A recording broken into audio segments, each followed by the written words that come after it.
한 사람이 대화를 주도하면서 상대방의 관심을 끌어들이고 있다.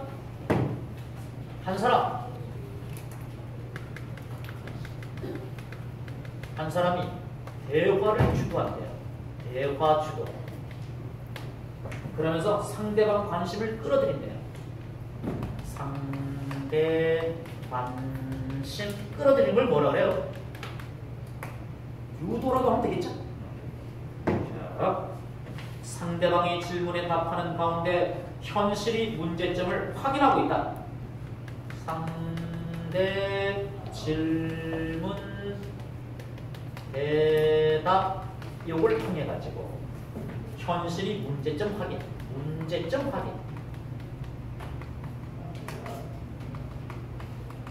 네 번째는 서로 간의 의견차를 조정하면서 절충점을 찾아내고 있다. 의견차 조정. 절충점.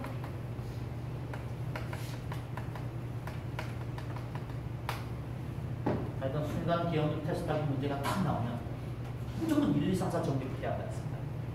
1, 2, 3, 4 정리를 딱 끝내면 그것만으로도 답이 나오는 경우가 30%가 넘는다는 사실. 두 번째, 이 순간 기억력 테스트하기 문제는 매번 서너 문제씩 난다는 사실. 아주 중요한 유형이라고 볼 수가 있겠죠. 근데 우리는 빨리 푸는 것이 목적이지 느리게 풀다가는 뒷문제를 못 푼다는 겁니다. 그래서 빠른 속도로 풀어야 되기 때문에 빠른 속도로 풀기 위해서는 꼭 배운 방법대로 적용해야 한다는 거. 이걸 잊지 않으면 됩니다.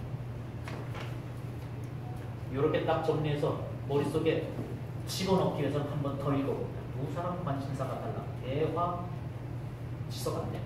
한 사람이 대화를 주도하고 상대 관심을 유도하고 있어. 상대 질문에 대답하면서 문제점 확인. 그 다음에 의견차를 조정하면 절충점을 찾아. 이렇게 탁 넣고 읽어나가고. 저기 개천에서 올라오는 저 사람에 대한 얘기네요. 저 사람에 대한 얘기. 어딜 가는지 알아내시겠어요? 탁 물어보네요. 어디 누구? 저거 땅꾼 아니냐? 땅꾼이요? 고지대장 말이야. 저건 둘째 대장이에요. 근데 지금 어딜 가는지 아시겠어요? 자꾸만 뭡니까? 질문을 툭툭 던져가지고 상대방의 관심을 유도하고 있죠. 인사 그걸 내가 어떻게 아니? 그러니까 여기 저 사람이 화제고 그것에 대해서 인석이라는 사람이 나왔고 그 다음에 나라고 말하는 사람이 나왔어요. 하여튼 소설독에서는 제일 먼저 해야 될 일이 인물 찾는 거야 그랬잖아요. 인물을 딱 찾아 그래놓고 그 인물이 무슨 짓을 하는지를 보면 된다. 인석은 저 사람에 대해서 질문을 자꾸 던지고 있는 겁니다. 저 사람 누군지 알아요? 몰라. 어딜 가는지 아시겠어요? 그걸 내가 어떻게 하니? 몰라. 또 이거 대답하고. 그러면 소녀는 자랑스러이 이제 보세요. 저 다리께 가게로 갈 테니 가게로 간다고 대답을 해줍니다. 어디? 척다는 가게로 들어가는구나. 처음이 담배를 사러 갔을까? 아무것도 안 사고 그냥 나올 테니 보세요. 자, 다시 돌려쳐서 이쪽으로 오죠? 그래, 이제 저놈이 어딜 가노? 이제 괜찮으니까 선술집으로 들어갈 테니 보세요. 가게 갔다가 선술집 갔대. 그러면 나는 확인해보니까 진짜 선술집 가는 것을 확인할 수 있어요. 이게 이 대화가 딱 진행돼서 이게 2번 아니면은 3번일 줄 알았는데 3번처럼 무슨 문제점을 확인하는 건 아니에요. 그러니까 상대 관심을 이끌어내는 것이니까 요거죠. 그러니까 1, 2, 3, 4가 분명하기 때문에 읽어나가면서 바로 이렇게 답이 나올 수가 있다. 1, 2, 3, 4가 흔들리면 안 되는 거예요. 그리고 인물에 대해서 정리를 할 때도 항상 상상작전이라고 했습니다. 인물 하나 딱 나오면 3군데 이상 밑줄 치지 않겠다. 두 번째, 한 군데 밑줄 칠 때마다 절대로 3글자 이상 밑줄 치지 않겠다. 상상작전. 바꿔 얘기하면 독해는 요약정리인데 길게 밑줄 칠수록 공부를 못하는 사람이 된다는 겁니다. 누가 짧게 정리하냐. 그리고 밑줄은 반드시 쳐야 한다는 거예요. 왜냐면은 밑에 가서 1, 2, 3, 4에서 이렇게 확인을 하다가 위에 뭘 읽었는지 다 잊어먹습니다. 밑줄 안 친 사람은 그래서 시간이 또 오래 걸리고 짜증나고 막 이러면서 시간 허비하고 그래서 그날 시험을 망치는 거예요. 한 문제 때. 그런데 밑줄을 딱 쳐놓은 사람은 저 사람에 대해서 가게 간다, 설득 간다 이렇게 얘기했었지. 밑줄 친 것만 딱 보면은 뭘 읽었는지 다 기억이 살아나거든요. 절대 틀리지 않습니다. 인물 나오면 네모 3.3 작전에 따라서 3군데 이상 밑줄 안 치겠음, 3글자 이상 밑줄 안 치겠음 이런 목표를 세워야 돼요. 물론 가끔 가다가 4글자의 밑줄을 쳐야 되는 경우도 있고 5글자에다가 밑줄 치는 경우도 있고 그래요. 그때는 운수해주고요. 그러나 3군데 이상 밑줄 치는 경우는 거의 없어요. 이제 2군데쯤 밑줄 치지. 그 이상으로 밑줄 치고 있다면 자기가 조금 연습을 더 했구나 이렇게 생각해야 됩니다. 하여튼 독해는 독해 기술을 가지고 있어야 돼요. 지금까지 수능 공부하면서 좀 했다 이건 절대 안 된다. 우리는 완벽해야 됩니다. 한 문제 탁 틀리게 되면 합격선에서 떨어지게 됩니다. 자, 그렇다면 또 한 문제가 있었던 것 같은데 18번 문제. 다음 글의 기억, 비글에 대한 설명으로 적절하지 않은 것은 설명 나오고 적절하지 않은 거예요. 그럼 순기태 문제 아닙니까? 근데 문제는 4군데 밑줄을 쳤어요. 이런 건 무슨 순기태 문제입니까? 준순기태 문제입니다. 준순기태 문제. 준순기태 문제. 준순기태 문제는 어떻게 하는 거죠? 1번 보고 올라가서 확인, 2번 보고 올라가서 확인, 3번 보고 올라가서 확인. 이게 준순기태. 이것도 우리 멋대로 붙인 것이니까 무슨 자습서에서 보고 공부할 수가 없어요. 자, 이렇게 문제 이력 파악하는 게 중요합니다. 그럼 눈이 1번으로 또르륵 내려가야지. 옆 사람 시험지로 가면 됩니까? 안 됩니다. 걸리는 순간 5년간 시험 정지. 1번 기억. 유화가 귀양에 처해진 이유를 알 수 있다. 그럼 진짜 유화가 귀양 간 이유, 그 귀양 간 이유가 나오는지 보면 되겠죠. 아백의 딸 유화입니다. 동생들과 놀러 나왔을 때 한 남자가 나타나 자신이 천재의 아들 해모수라고 하여 웅신산 아래 압록강가에 있는 집으로 유인하여 사통하였습니다. 그리고는 저를 떠나가서 오지 않았습니다. 부모는 제가 중매도 없이 다른 사람을 따라간 것을 꾸짖어 이곳으로 귀양을 보내 살도록 했습니다. 여기까지 읽으면 아이고 귀양 간 이유가 해모수하고 사통을 하였기 때문이구나. 이걸 알 수가 있죠. 맞네. 맞으면 맞다고 하고 틀린 게 나올 때까지 확인만 하면 됩니다. 2번. 유화가 임신을 하게 된 이유를 알 수 있다. 진짜냐? 금화가 괴이하게 여겨 유화를 방 안에 남몰래 가두어 두었더니 햇빛이 비추었다. 그녀가 피하자 햇빛이 따라 또 비추었다. 이로 인해 임신하여 알을 하나 낳았는데 임신한 이유를 알 수 있겠네요. 햇빛 받아서 잉태했군요. 그 다음에 이제 3번 디귿. 주몽이 준말을 얻기 위해 대소와 모의했음을 알 수 있다. 자, 맏아들 대소가 말했다. 주몽은 사람에게서 태어난 것이 아니니 일찍이 도모하지 않으면 후환이 있을 것입니다. 이게 후환을 없애기 위해서 도모한다는 게 뭡니까? 죽여버리자는 겁니다. 그러면 3번에 있는 거 주몽하고 대소는 한 편인가요? 아니잖아요. 틀렸구나. 꼭 계획대로 해야 됩니다. 그래야 정확하게 답을 낼 수가 있습니다.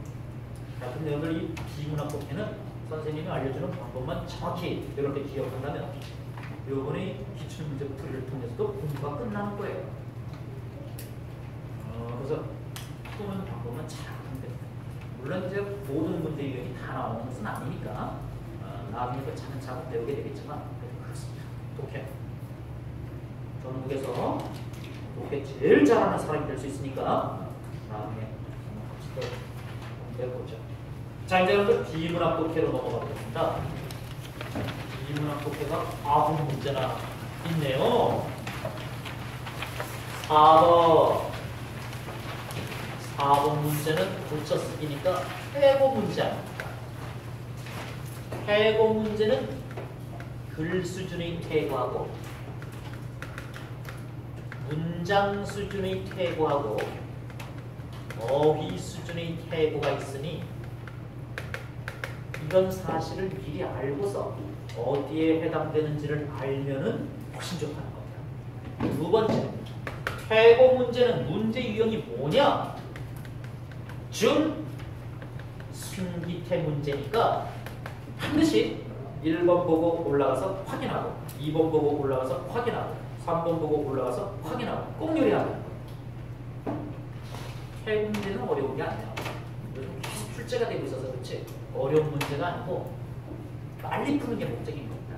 꼭 준순기태 문제니까 1번 올라가서 확인, 2번 올라가서 확인 이렇게 하는 겁니다. 대신에 이 태고는 종합선물 세트이기 때문에 국어 공부의 종합선물 세트이기 때문에 비문학 독해에서 공부하는 것과 문법에서 공부하는 것 문법에서 공부하는 것을 다 이용해야지 된다. 공부를 광범위하게 해놨어야 되는 거죠. 비문학에서는 세 가지입니다. 첫 번째가 통일성. 이거 주제에 어긋난 문장이 있는가? 요거 찾는 거죠. 다른 문제가 나올 수가 없어요. 무조건 요거지. 그 다음에 일관성 문제. 일관성 문제는 이건 또 무조건 이거 하나밖에 없어요. 실제 비문학 독해서는 많지만 태고 문제에서는 과연 접속 부사가 적절하게 쓰였는가? 요 문제. 세 번째,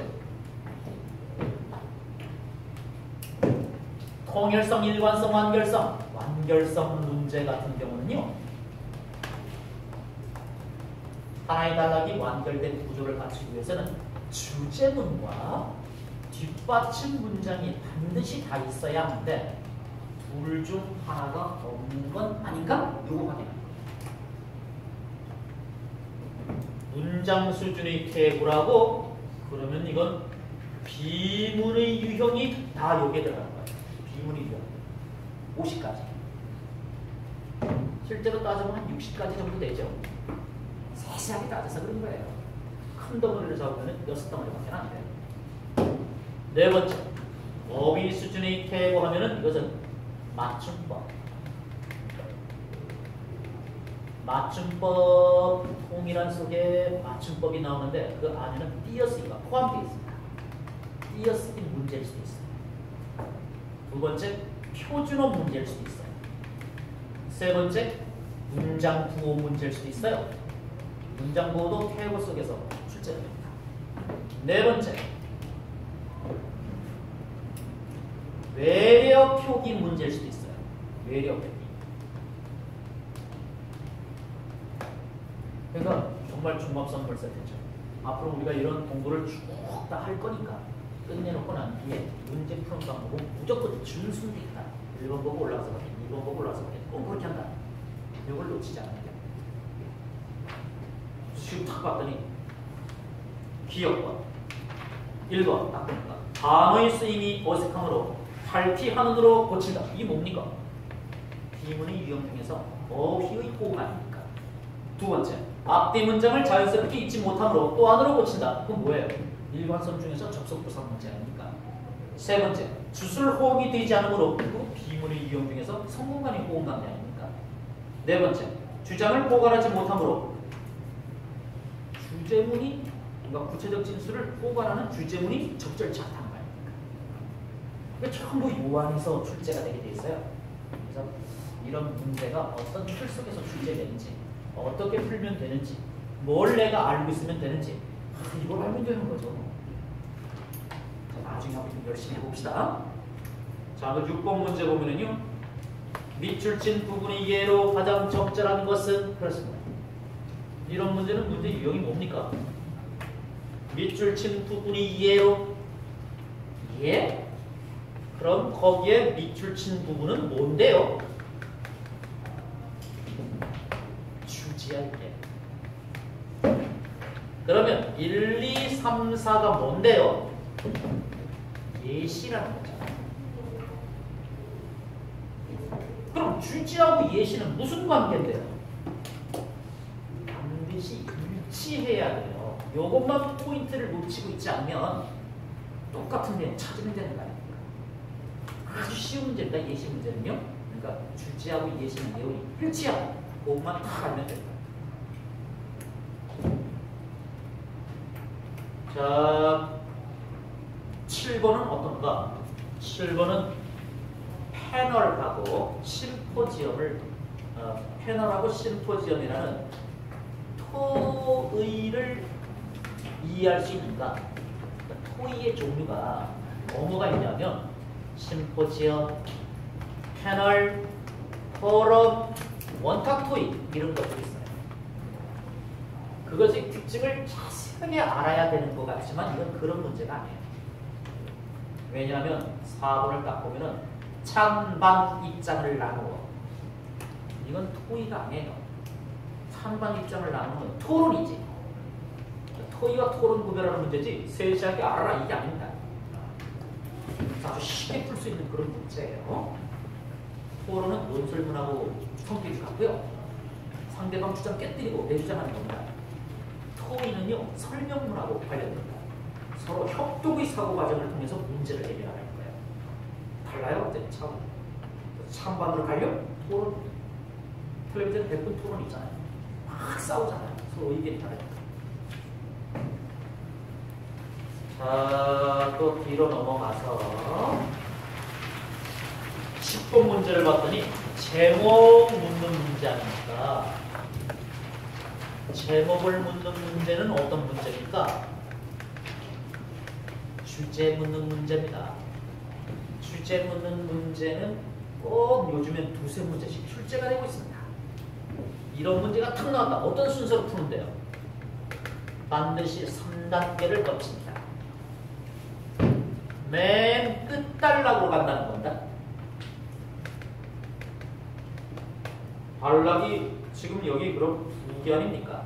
그럼 우리는 첫 단락 보면 된다는 겁니까? 안 된다는 겁니다. 시간을 빼앗기니까 반드시 두 번째 단락. 끝단락으로 간다. 끝단락. 단락이 몇 개냐? 딱 봤더니 2개의 단락이야. 그럼 두 번째 단락을 딱 볼 때는 밑에서부터 위로 올라가면서 혹시 써먹을 만한 접속부사가 있는지 본다는 거 아닙니까? 없어요. 그럼 뭐예요? 처음부터 읽어나가면서 뭐 하면 됩니까? 화제와 중심 내용 찾으면 됩니다. 화제는 주어 부분이고 중심 내용은 서술어 부분입니다. 얼마나 찾기가 쉽습니까? 그럼 요약 정리가 된다는 겁니다. 한 학기 동안 계속된 이 실험의 결과는 흥미로웠다. 뭐 어떻게 흥미로운데? 궁금증 남죠? 이건 전체야. 샥샥. 우선 재미없게 강의하던 샥샥 관용어니까 그 인류학 교수가 이거 뭐예요? 인류학 교수가 주어잖아요. 챙겨야죠. 줄줄 읽어나가던 강의 노트에서 드디어 눈을 떼고 샥샥! 왜요? 어떻게 해당되는 두선? 학생들과 시선을 마주치기 시작했고 학생들과 시선을 마주친대요. 시선. 가끔씩 한두 마디 유머 섞인 농담을 던지기도 하더니 농담? 그 학기가 끝날 즈음엔 가장 열의있게 강의하는 교수로 명물을 일신하게 되었다. 더욱더 놀라운 것은 학생들의 변화였다. 그러니까 아주 긍정적으로 바뀌었네. 그러면 도대체 왜 긍정적으로 바뀌었다는 겁니까? 강의 노트만 줄줄줄 읽다가 학생들하고 뭐 한 겁니까? 시선 쳐다보고 농담도 던지고 교류를 한다 아닙니까? 그러니까 1번 의사소통은 맞는데 이게 학생 간 의사소통입니까? 아니죠. 교수 학생 간 의사소통이지. 2번 교수 간 의사소통이냐? 아니잖아요. 그러니까 답이 뭐겠습니까? 4번인 거죠. 살짝 바꿔서 공감하는 느낌이 들죠. 그 다음에 11번 문제를 보니까 속담 문제예요. 속담 문제는 뭐 별겁니까? 화제와 중심력으로 갖추면 끝이지. 가난한 사람이 이거 뭐예요? 가난한 사람이 화제입니다. 주어니까요. 하여튼 비문학 독해는 화제, 중심 내용 안 줄이면 끝이에요. 남에게 업신여김을 당하기 싫어서 허세를 남에게 업신여김을 당하기 싫어서 어떻게 해답되네? 샥샥 무서워합니다. 하여튼 요약 정리할 때 관용하고 무서워한 이렇게 샥샥샥샥 뺄 수 있어도 확 줄여요. 허세를 부리려는 심리. 허세. 그럼 밑에서 가난한 사람 찾고 허세에 해당되는 걸 찾으면 됩니다. 가난한 집 신죽음 뜻. 그럼 가난한 집에서 조상님 위패가 굶으면 그거 허세 부리는 겁니까? 두 번째, 가난한 집에 자식이 많다. 우리 자식들이 이만큼 많아요. 이거 허세 부리기 위해서 자식 낳는 겁니까? 말도 안 되는 소리죠. 가난할수록 기와집 짓는다. 가난한데 기와집 짓는 게 허세 부리기 위해서입니까? 맞네. 네 번째도 아닐 거 아닙니까? 가난한 집에서 제사 자꾸 지내면 허세 부리는 겁니까? 아니 거지. 그 조상님을 섬기는 마땅한 도입니다. 그래요. 이제 뒤로 넘어가 보니까 16번 문제 아닙니까? 토론자의 주장을 가장 적절하게 분석하는 것. 토론자의 주장을 가장 적절하게 분석하는 것. 주장을 가장 적절하게 분석하는 거예요. 그럼 여러 사람이 얘기가 있겠죠. 주장을 적절하게 분석하는 것. 근데 얘 주제 묻는 문제 같잖아요. 주장 나왔으니까. 근데 문제는 여러 사람이 주장이라는 거. 그럼 여러 사람이 주장이 맞는지 틀리는지 봐야 되는 거죠. 그러니 결국 이 문제는 순기태 문제였던 겁니다. 순간 기억력 테스트. 그러면 1, 2, 3, 4를 딱 보고 판단하면 되는 거죠. 똑같은 유형이니까 한번 생각하고 넘어갑시다. 똑같은 유형이에요. 1, 2, 3, 4 딱 정리한 게 위에 읽어보면 영수는 뭐예요? 보이스피싱 범죄, 보상 책임을 누구에게만 간접시킨 겁니까? 영수는 개인에게만. 민수는 뭐예요? 소비자, 그러나 정부, 소비자 더하기 정부. 그거 파악해보면 되는 거죠. 아주 쉬운 문제거든요. 17번 중심 내용 그랬잖아요. 중심 내용은 또 무슨 문제예요? 이건 주제 찾기 문제. 주제 찾기면은 무게의 단락으로 간다. 단락이 몇 개인지 본다. 몇 개입니까? 하나밖에. 혹시 밑에서 위로 올라가면서 써먹을 만한 접속 부사가 있는지 본다. 있다. 뭐 한편. 전환의 의미를 나타내는 접속 부사 아닙니까? 이런 걸 찾는다면 벌써 푸는 속도가 확 줄어듭니다. 신날 거예요. 요거만 조금 더 익혀두게 되면. 뒤를 딱 보니까 동양에서는 위기를 위험과 기회가 합쳐진 것으로 해석하여 샥샥! 위기를 통해 새로운 기회를 모색하려고 한다. 뭐야? 위기를 통해서 새로운 기회를 모색하려고 해? 그런 내용이 어디 있습니까? 위기가 아예 다가오지 못하게 말 안 되죠. 위기 상황을 냉정하게 판단하고 긍정적으로 받아들인다. 그러네. 위기를 긍정적으로 보는 게 기회로 삼는 거 아닙니까? 여러분들도 똑같죠? 여러분들이 좀 있으면 한문 딱 들어가는데 한문은 위기야. 남들 포기해. 많이 포기하거든요. 근데 내가 그걸 잡는 게 뭐라는 거야? 합격할 수 있는 기회. 위기는 항상 기회야.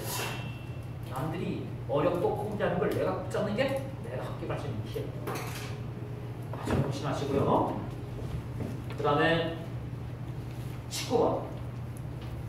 밑줄 친 부분과 가장 유사한 속성을 지닌 현대인의 태도는 이건 또 무슨 문제입니까? 아까 나왔던 것도 같은 문제는 밑줄 부분은 뭐고? 그럼 1, 2, 3, 4는 또 뭐고요? 상술, 상술. 상술 좀 이해시키면 되겠죠. 그럼 이건 내용이 어떻게 한다고요? 반드시 일치해야 돼요. 똑같은 걸 찾아요. 그래서 자신에게 주어진 자유로부터 도피하려는 경향. 자유로부터 도피하려는 경향. 자신에게 주어진 자유로부터 도피하려는 경향. 자유로부터 도피. 찾으면 되는 거죠. 이건 이제 쉬운 거고요.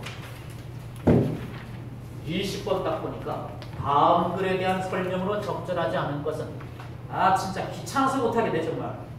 또 이번엔 뭐였습니까? 설명. 그 다음 또 뭐? 아닌 거. 그럼 무슨 문제예요? 신기해. 그러니까 처음 보는 지문이든 아니든 상관없다는 겁니다. 무조건 우리가 배우는 원리를 적용하면 다 풀린다. 여러분들이 독해를 그동안은 조금 자신감 있으니까 선생님이 새로 알려주는 그 방법을 응용하게 되면 완벽한 독해가 되고 빠른 독해가 되니까 꼭 한번 나중에 써보시기 바랍니다. 아직은 이제 정식으로 배우질 않았는데 배우는 게 해보는 그래도 안 되면 개별적으로 다 찾아오면 된다 했습니다.